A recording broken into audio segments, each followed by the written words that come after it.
சேலை கட்டும் பெண்ணுக்கு ஒரு வாசம் உண்டு, கண்டதுண்டா? கண்டவர்கள் சொன்னதுண்டா? சேலை கட்டும் பெண்ணுக்கு ஒரு வாசம் உண்டு, கண்டு கொண்டே கண்களுக்குள் பள்ளி கொண்டே.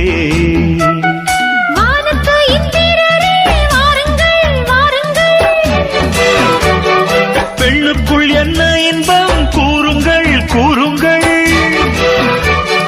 இதுவோ சுகமோ உலகத்தில் இல்லை, இவளின் குணமோ மனமோ மலருக்குள் இல்லை. சேலை கட்டும் பெண்ணுக்கு ஒரு வாசம் உண்டு, கண்டதுண்டா? கண்டவர்கள் சொன்னதுண்டா?